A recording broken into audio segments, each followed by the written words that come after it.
What is going on, everybody? Welcome back to How's It Going to End? How you doing? That's great. What's going on? What's up? It's been a while since I did a podcast in my space, like in my actual what I call a set, which is just the other half of my bedroom. And that's because I don't want to do them alone anymore. I kind of want someone else with me, which is why the ones I've been putting out have only been with other people.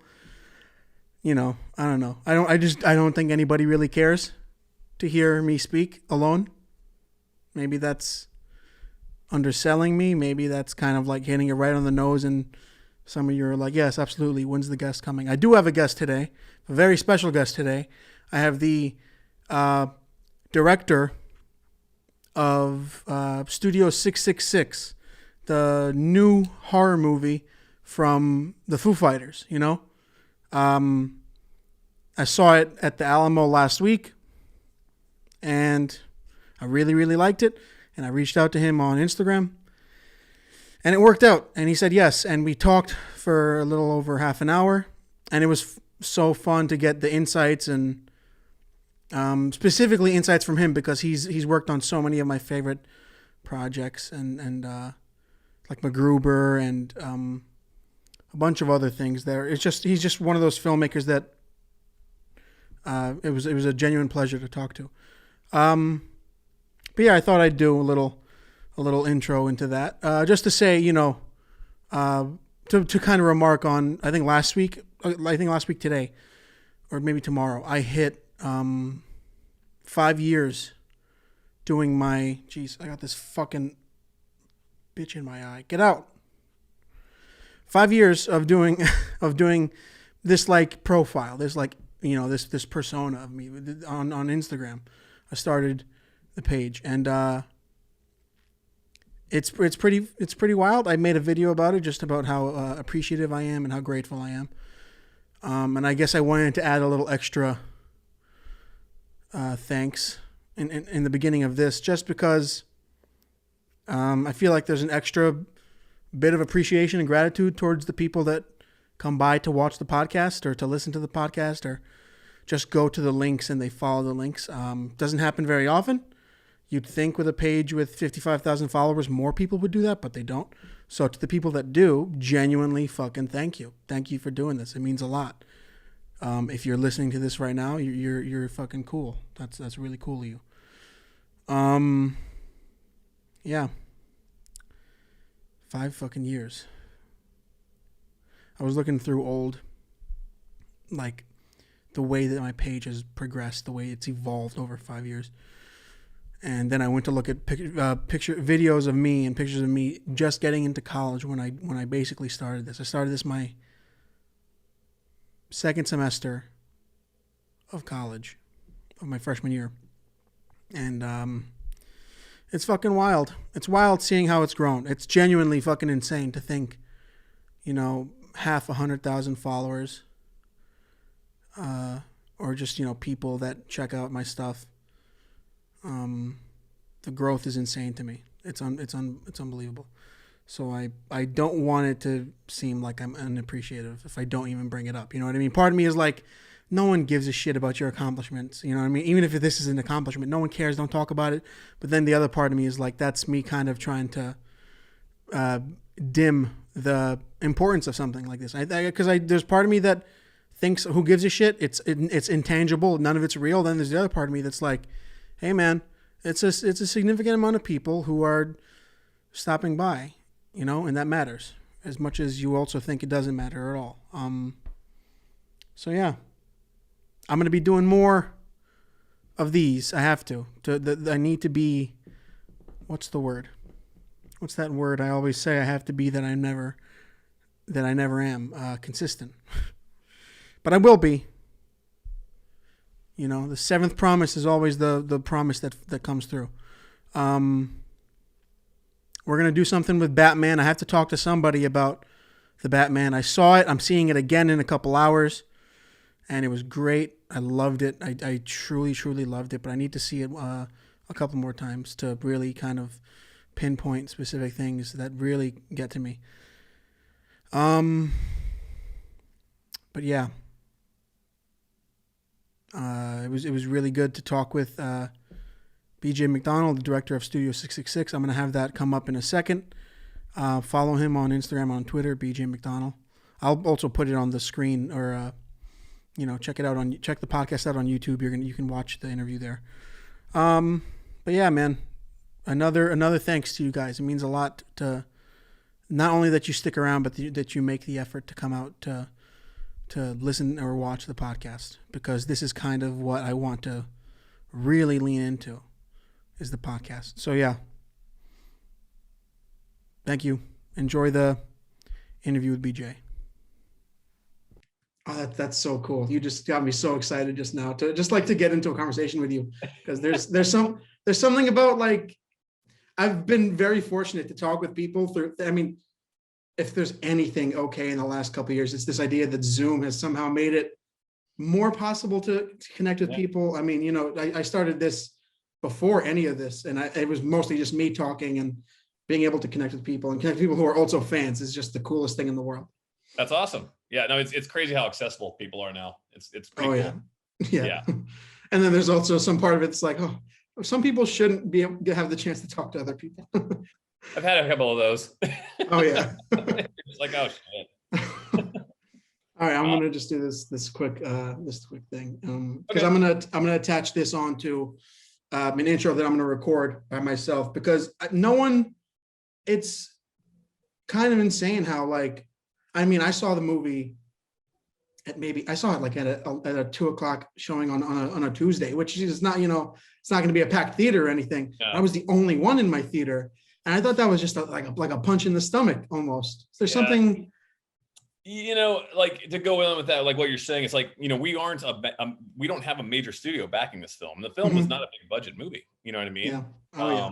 And that's the thing. We're not Uncharted. We're not the Batman. We're not Spider-Man. We're not Scream, and unfortunately that's kind of like, that's what you get with small horror films. Even The Cursed, it made not oh yeah, exactly. Yeah. That's what happens when you have smaller things. And all you can do is try to hope that people go see it, and, we didn't do bad for what we did, in all honesty. And even like the numbers on IMDb and those things, they're not right. Never. But still, you're just like, it's a bummer when no one gets to, like, really go out and see it. And a lot of people go, I didn't even know it was out, or this movie's like 4 hours away from where I'm living. I'm like, sorry. With several movies, and the majority, at least, that are Oscar contenders now, are movies that I had to seek, and I had to purposely not see at an AMC or a Regal, because they just weren't popular enough to be played in one of those theaters. Or the one thing I constantly hear running the page like this is, Hollywood isn't original anymore. It's like, no, there's original stuff. No one's seeing it. No one's hearing about it. No one's going out making the effort. Like, I mean, everyone loves to also talk about how, the box office doesn't determine the quality of the movie. But it's like, no, but they determine if the movie's getting made. You know what I mean? It also depends on, like, how many, the box office also shows how many people are, when you, like I said, when you have a big studio backing it, it's going to get seen. If it's a video game movie or a Marvel movie, the number is going to be huge. Of course. I mean, it's a built-in audience, like we had the Foo Fighters, but it's like, but we didn't have, like, they were just kind of like advertising, like, on social media stuff. And it's like, if you don't follow that, you're not going to see it. Yeah. And I mean, what a colossal, like, couple of weeks to go against too. I mean, I think about even Spielberg's West Side Story was like a couple of weeks after Spider-Man, and I was alone in that theater too. Which is insane to think, a Spielberg movie, which is like, I mean, Francis Ford Coppola had to fund his next film himself. Oh, I know. Yeah. Yeah. It's fucking crazy. It's insane. What you get. Yeah. Yeah. Yeah. All right. I'm going to include bits of this too, because I really like, I like this part of the discussion. This is really interesting. There is someone that's going to come to my house and ring the doorbell at some point. I might have to run and grab that, just so you know. So I want to apologize for that in advance, because I know there's a delivery. No problem at all. Absolutely no problem. Cool. All right. Well, what's going on, everybody? I'm joined by the director of The Terrifying, first off, because it's genuinely terrifying in some moments. It's also genuinely hilarious in other moments, and it's insane. It's absolutely insane. Studio 66, starring the Foo Fighters, BJ McDonnell. How you doing, man? Hey, how's it going? Nice to be on your show. This is awesome. Everything's great. Awesome. Are you recording? Right now, Yeah, yeah. I didn't hear a thing. Okay, good. No, Okay. I always start as soon as I open up the Zoom because I never want to miss any of it, you know? Okay, just wanted to make sure. Yeah. Good. Hi, everybody. But it's just such a genuine like thing to be grateful about, to be able to talk to you about something like this. And probably one of the, I mean, I think this is the first non-documentary made by this studio, right? By Dave, yeah, Yeah, yeah. not Open Road Not the so much, studio, yeah, but but yeah. by Dave. Dave, he directs most of the, basically all the music videos for the most part, and he does documentaries, which is, I think those are fantastic Yeah. too. This was his first time going like making a narrative film, which is the reason why I also came on board. Yeah, well, that's the first thing I wanted to talk about, because there's so much I want to talk about, but I immediately have to know how are you approached for, not with the story, the process, and like just the pure, like, it's genuine insanity, this entire script, the way it plays out. And my favorite thing about it is that it's an earnest form of like, when it's scary, it's scary. When it's funny, it's funny. And then when it's like genuine moments of like camaraderie and acting between, the group, it doesn't feel like a staged type thing. It feels like these are, I mean, obviously these are guys who've known each other for years, and they know each other. Yeah. So being approached with something like that, what was that like? No, it was awesome. Like it was weird because I've worked with bands before, and I've been doing this for a long time. But I remember, two guys that actually are producers for Dave, is Jim Rhoda, John Ramsey. They were working with him while he was doing Medicine at Midnight and the guys over there, and he approached them and said, "Hey, I have this idea like to do a horror film. What do you guys think?" And they're like, "Oh, that's cool." And he's like, and I guess Dave was like, "Well, he doesn't know how to direct a narrative, music videos and like documentaries, yeah, but I think that's why they took me out." And he goes, "What do you think?" And they go, "Oh, you should call up BJ." And he's like, "Oh yeah, because I did the Run video with them. I worked on the Run video." And they're like, "Yeah, he did all these Slayer videos that are super gnarly. And if you want to do a horror film, he'd be perfect." So they sent me like this pitch that he had, and I kind of read his pitch, and then I kind of added to what I thought would be cool to his pitch. Made a lookbook and sent it back and said, let's have a meeting. We met up, he took a look at all things. We discussed horror films that we liked, horror directors we liked, the vibe of the movie that we wanted to go for. And that was it. And we also have other mutual friends like Tony Gardner, who does the makeup effect. Well, yeah. I mean, you guys have some like legends working on this thing, which is why it's so stand out. Yeah, I mean, but we've all it's funny because it's like a little family. We've all known each other for a really long time. Even like a reason why I got the job too is because even Tony Gardner was like, "You should hire BJ because he knows how to do special effects. He knows how to shoot them." And that was it. And we just started assembling the team and started going for it, And then the writers took over. They did they started writing it. And we kind of went back and forth on some things, and that's how it all came about. That's just, you always hear about so not even just celebrity relationships, but like relationships in the business, being so almost like predatory. I mean, predatory to a whole other extent, but predatory as in like there's almost like a constant spite throughout the entire idea of like, hire this guy, don't hire this guy. This guy fucked us over 20 years ago. Stay away from him. And it's just, yeah. Oh yeah. But it's also there's something nice about hearing a group of like people who know each other's work, coming together and being able to produce something like this. Yeah, and that's, to me, it's a big deal to bring the people that are going to do a good job and have them with you, because some people are very protective and they like want to run everything. I actually am like, I'm completely opposite of that. I'd rather surround myself with awesome people that I know can do their job and like really, because it just helps me out. I don't have to worry so much about things that are going on. I've always learned on all jobs, you're always going to have somebody on a set. Or somebody in post-production. So there's always somebody that's there, that's going to hose you. But for the most part, you try to surround yourself with the best people you possibly can. I really was fortunate with the shooting crew on Studio 666. It was just a lot of friends. Well, yeah, I mean, I'm happy you actually brought them up. Gardner, you have all these genuine legends who worked on, Evil Dead 2 and Army of Darkness and Zombieland and Aliens and all these just practical effects geniuses and special effects geniuses. We had Bill Corso on there. It's cool. It's kind of like the perfect mixture. And you have, I mean, what was it? I'm going to skip a bunch of things, getting John Carpenter to be a part of this as coming in for those studio scenes and just being involved at all. What was that like? Well, when me and Dave were talking about like directors that we love, I grew up being like a huge fan of Carpenter. He was like really more my inspiration of like movie making, like he was a big deal for me. And Dave also mentioned that. And then Dave had this like he helped out Daniel Davies years ago, who's, related to John Carpenter. And he goes, let me reach out and see like if John will do that, and he reached out because we were originally just trying to get him to make like a song maybe for the movie. Thought that'd be neat. And John remembered what Dave did for Daniel.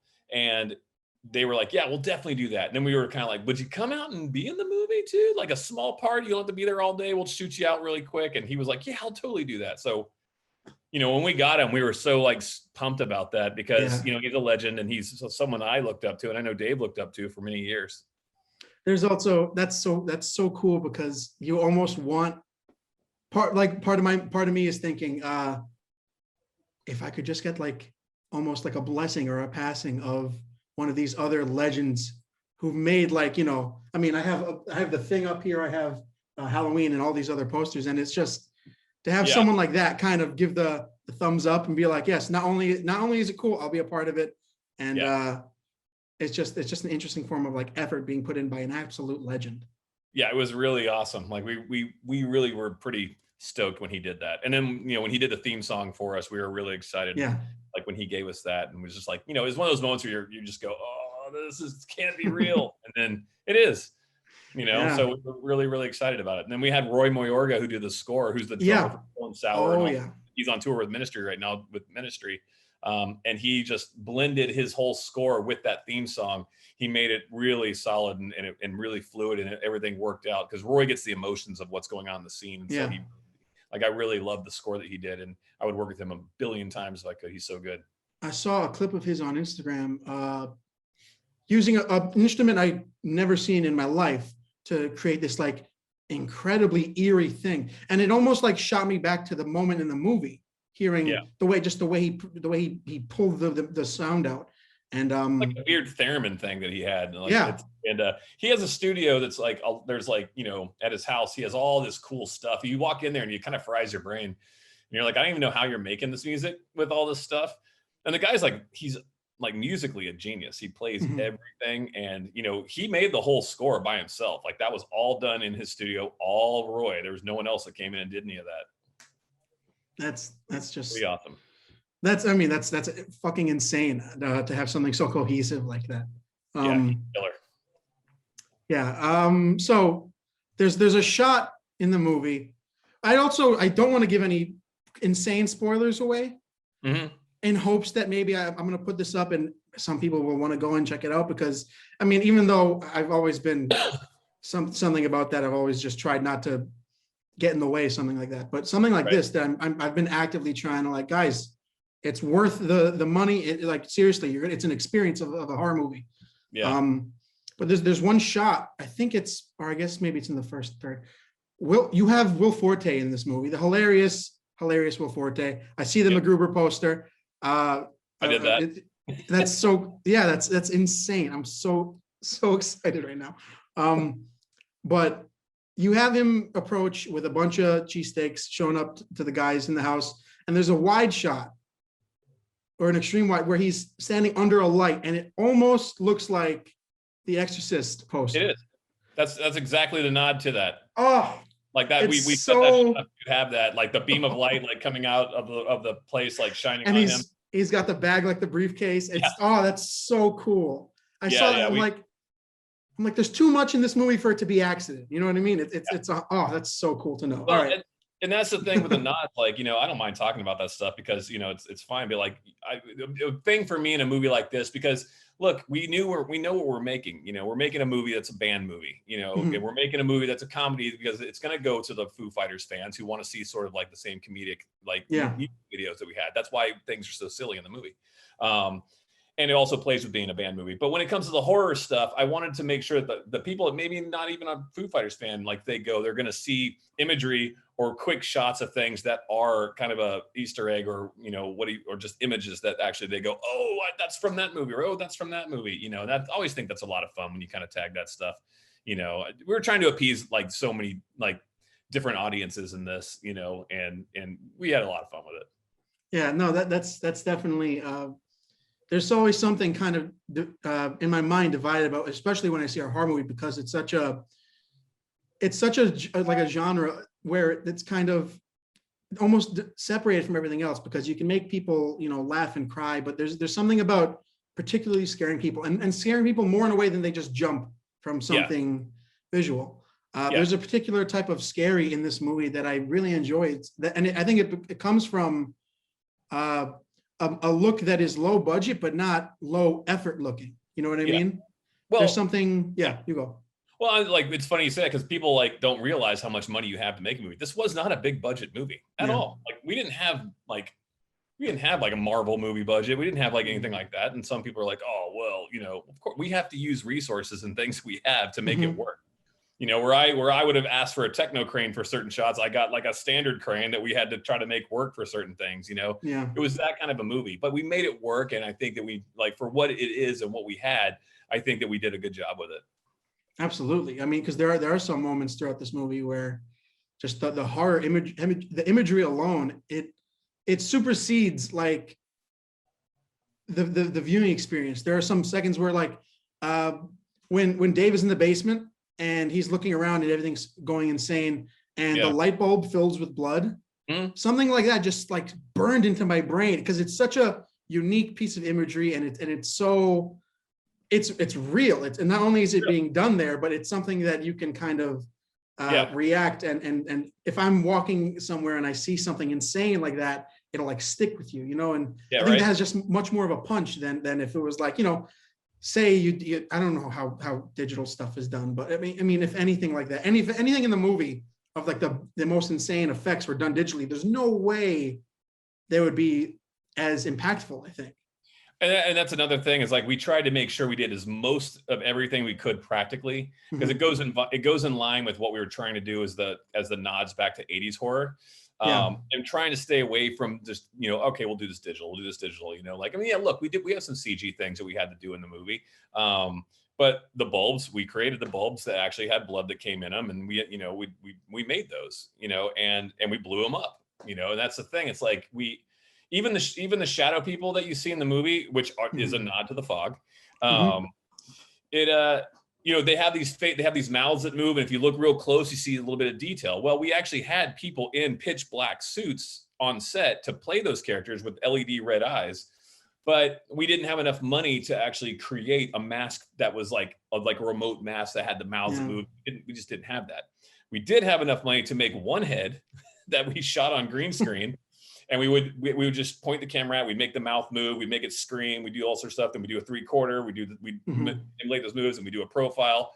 And what you see in the movie is you see the actors that were in those suits back there, but we took what we shot that was a real element. We just took that real element and we put that on the face of the actor. So that's why they have mouths, and that's why they move around. That's not CG. That's actually, it is a CG cut of a real creature face. We just had to put. That's the only way we could make them so they had some kind of life to them.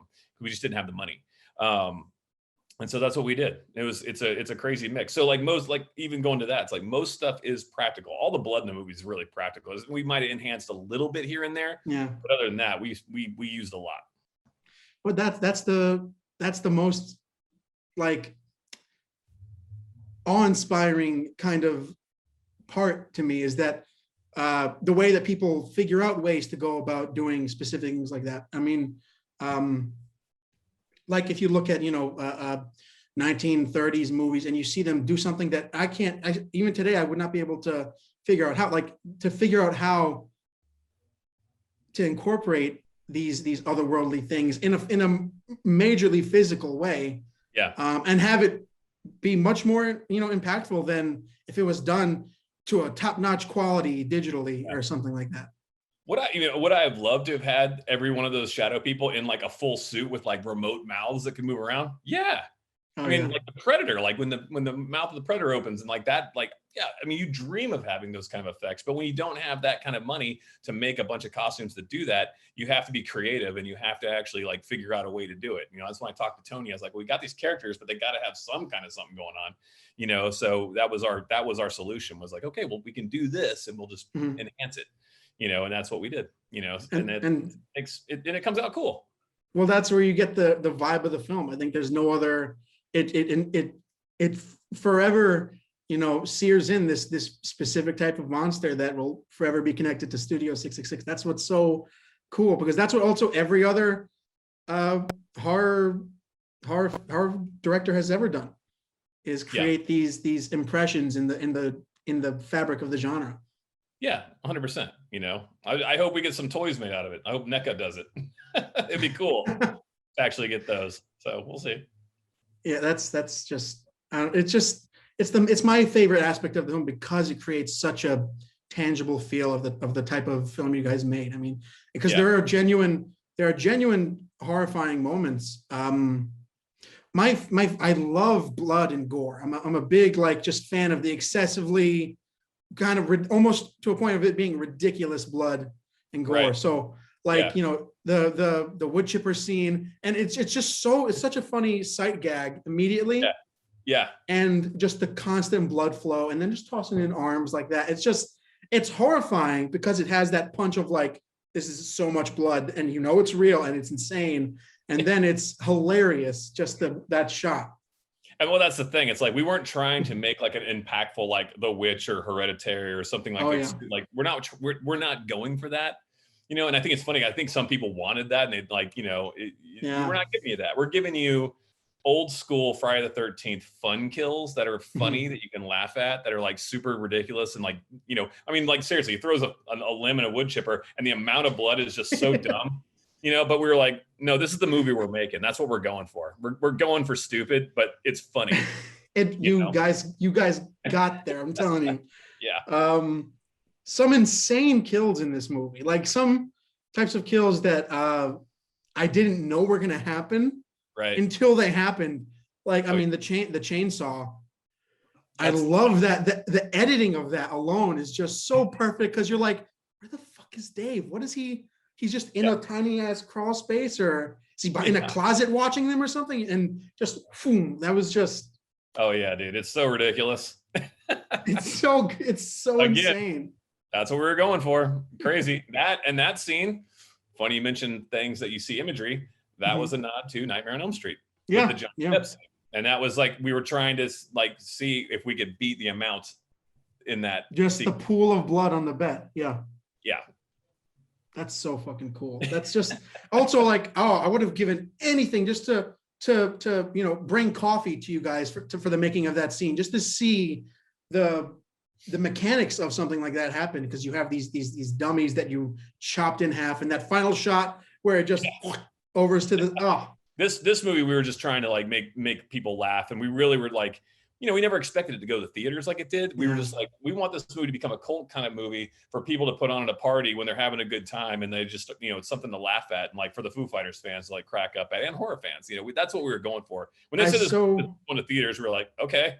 Yeah. I so wish I was in a full theater for it, just to hear like. It's such an energy that this movie brings, that something to match it. I think I saw it at the Alamo down in Lower Manhattan.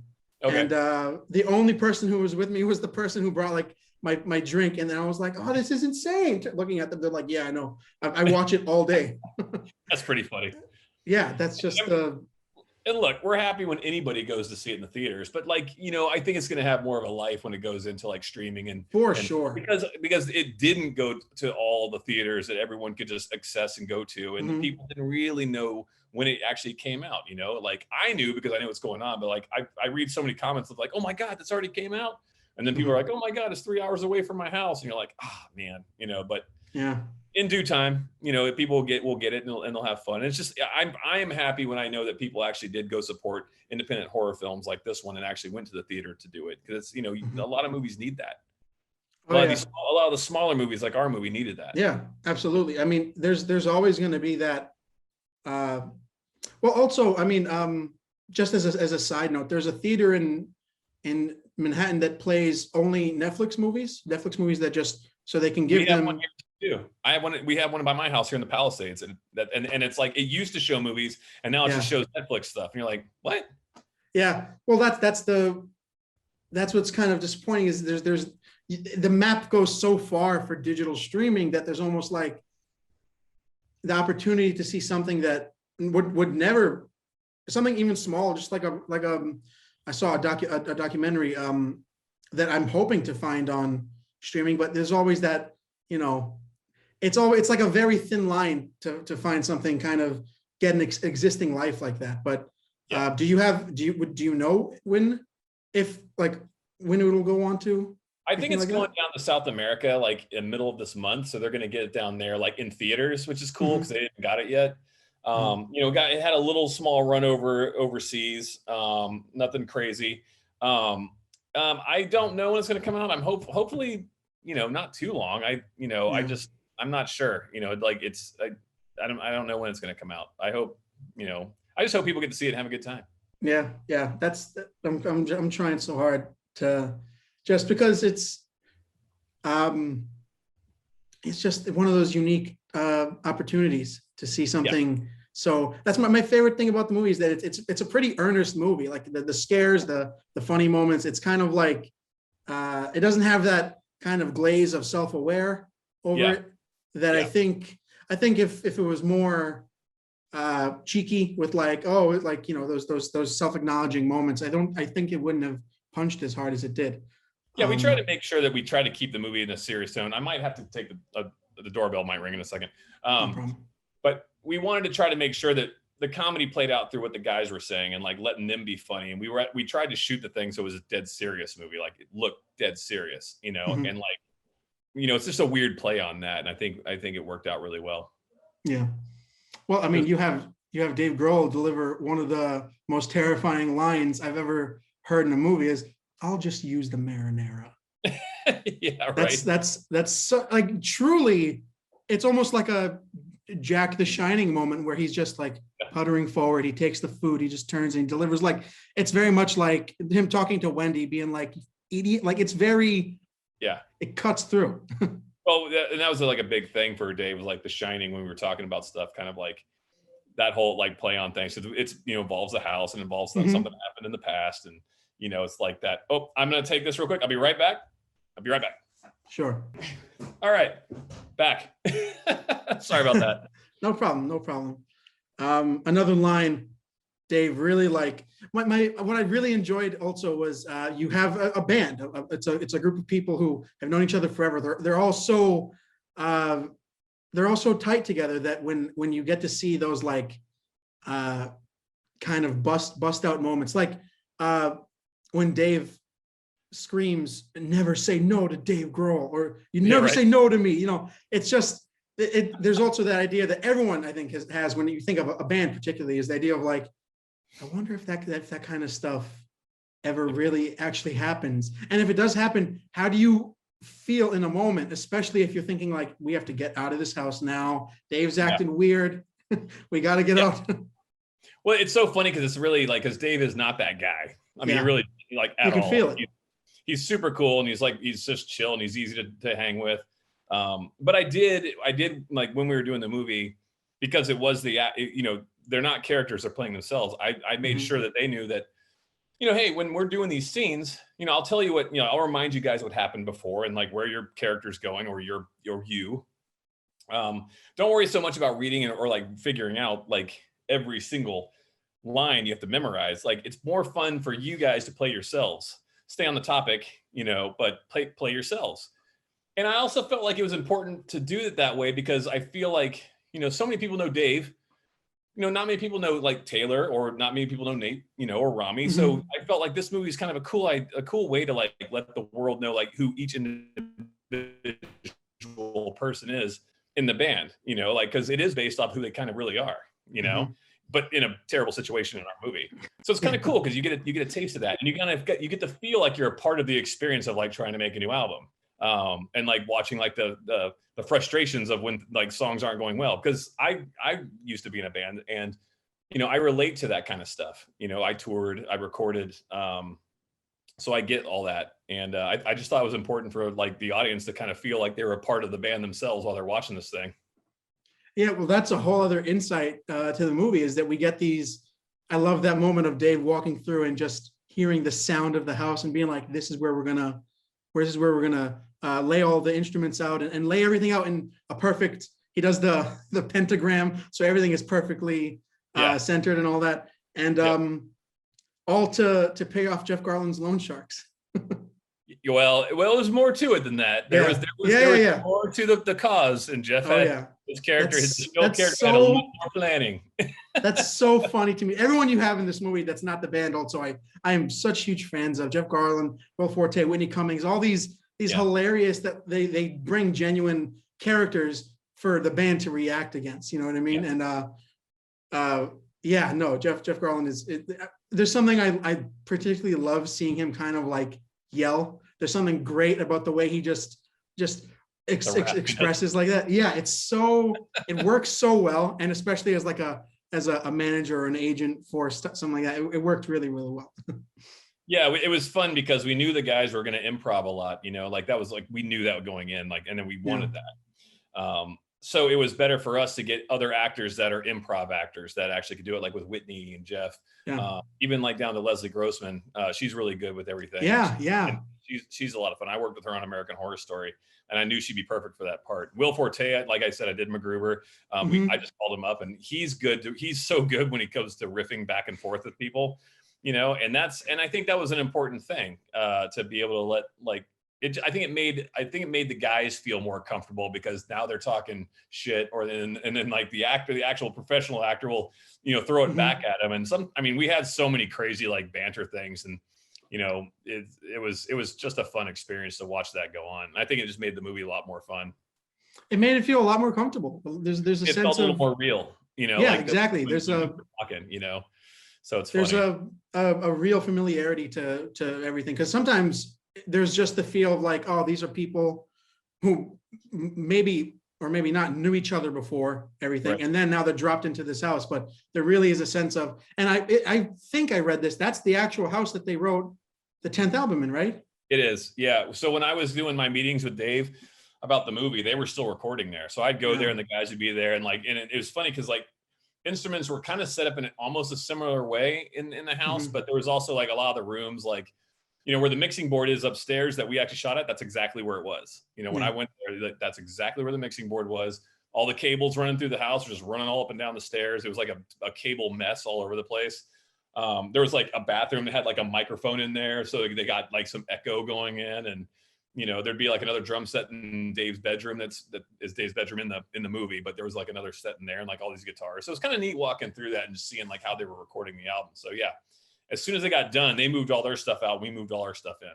Yeah, well, it totally feels like it's just a seamless transition. That's a really, which I don't think that it doesn't happen as seamlessly like that. I feel, because there's moments where they're all just maybe sitting outside and they're grilling or something. I'm like, I feel like we're just watching them hang out for a second, except for when Dave is ravenously eating the raw meat from the corpse. Yep. Oh yeah, and Dave's a big barbecue guy. Like he actually cooks a lot. Yeah. It really is. That's part of his thing. That's why there is a barbecue involved in the movie, because it is a big part of like what Dave likes to do. I mean, like everything, each character, it is kind of about them. So that's the reason why we kind of incorporated all that. And again, it gives the audience more of a feel of like the real guys, except for the demon part. You know what I mean? Yeah. Couple other things I wanted to talk about.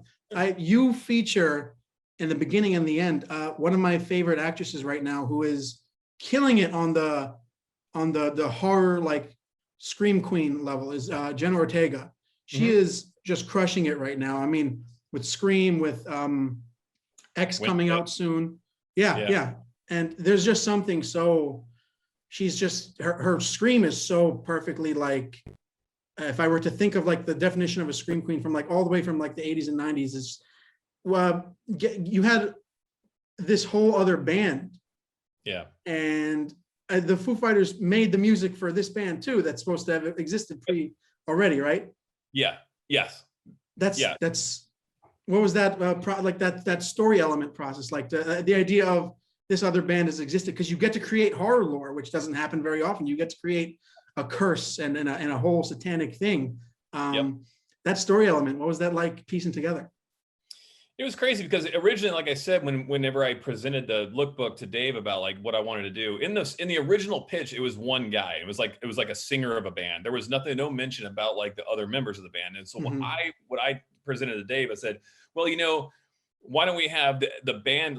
Why don't we have it so the band leader, the singer, Greg Knoll, that's the bad guy in the script. Why don't we have the spirits that are kind of cursed of his old band? Like, because they were all trying to complete the song. If they complete the song, then it means that the end of times is going to come, and he'll ultimately be a vessel to let demons come in. And then we were talking about that. It's like, they should be kind of like the shadow people, a part of the house, and that's how they came about. Because there needed to be more of that band. So basically, he killed his band, obviously, to like, and then he killed himself to stop the band, stop the song. His heart kind of came back, and they get cursed, which basically he's kind of like the puppeteer of like them being bad, and I just thought that was kind of a cooler idea to do that. And then now there is an album from Dream Widow that will be coming out at some point, which is, it's very heavy, it's very cool. I've heard it, and it's like, Dave made it, and it's really awesome. And actually Jim Rhoda, who was a producer, who's also in a band called Fireball Ministry. He plays on it too. And it's so awesome. I think Rami's also played a little bit of keyboard in there too. It's really heavy. Anybody that likes Probot's going to love this. It's so heavy.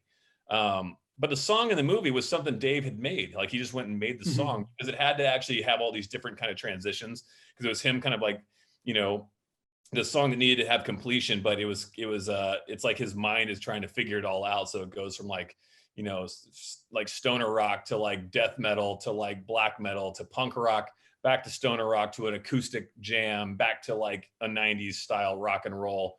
It was all over the place. So he made a 12-minute song, and then we would have to segment different parts of the song out for each sequence. So it was a little bit different here and there. That's why, and it sounds a little similar when you see the scenes, but there's a lot of differences in the parts if you check it out. And I believe you'll be able to hear the whole thing. It'll be on the album.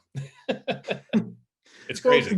No, it works so well. And then through that piece of just like, narrative history, you have a full, like spiritual narrative in there that you have these other spirits that wanted to be freed. And it's just such a great, well, that's also like the heavy Shining vibes, is you have also all the spirits at the Shining are kind of just like, we're just stuck here, man. There's nothing really we can do.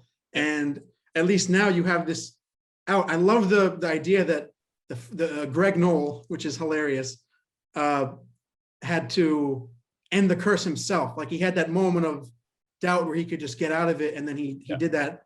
And it makes me wonder if the fact that the other guys were so ambitious to be able to, like, we're going to end this curse, when he comes put the note on the lemon cakes, it's such a like a full thread of a story that was really, really, really fleshed out. I really enjoyed it. Yeah, I'm glad you enjoyed it. It's a lot of fun to make. We had a great time making it. Again, like I said, we made it for exactly what we were trying to make it for, and it's like it. I feel like we really did a great job with that, and I'm really proud of it. And I hope a lot more people get to watch it. And I know, like, it's a weird time for theaters. I mean, literally, when we dropped this movie, a war broke out, and then and people still are fearful of the COVID thing. I think more people are going to see more bigger movies now, but still, it's still a difference in there. Some people still don't want to go to theaters, and a lot of people are leaning more towards like the VOD thing, especially for something like this. I think it's going to be a lot, when it becomes more accessible, it's going to really shine. I'm just proud of it. I'm really happy with it. We worked really hard on this movie, and to get to what it was. And I think it's different. I think it's a different story that has nods to old stories. Yeah, well, that's exactly how it was received. It was genuinely one of my favorite theater experiences of this year, just because it had that, like, it was all in on it. You know what I mean? There was no there's almost like this sense of unaware, like they don't want to. I don't know. Maybe it's just the vibe of the movie. It felt like it didn't. It created its own footprints in the genre, if that makes any sense. You know what I mean? It very much was like, this is the lore, this is the type of spirit, this is the type of vibe of the movie, and it imprinted really well. Yeah, and it's like, look, we all knew it was going to be a hard thing for us to accomplish, and we all knew that people were going to love or hate it. You know, Hmm. we totally knew that. We're like, oh, so you know, that's what we're going to get, and the people that get it, they get it because they know what we were going after. You know, and ideally, again, I always said this was first and foremost a band film. You know, Hmm. where people are like criticizing the acting, and it's like, no, that's what it's supposed to be like this. You know, which I think the Foos did a great job. You know, Oh they're yeah. not actors, but it was intentional because the Beatles were terrible actors. You know, the Monkees were terrible. I think the Foo Fighters won an Oscar compared to the acting that like those guys did, and I thought they did a great job. You Yeah. know, and it's like trying to do a band movie that kind of throws back to that with mixed with horror, mixed with comedy.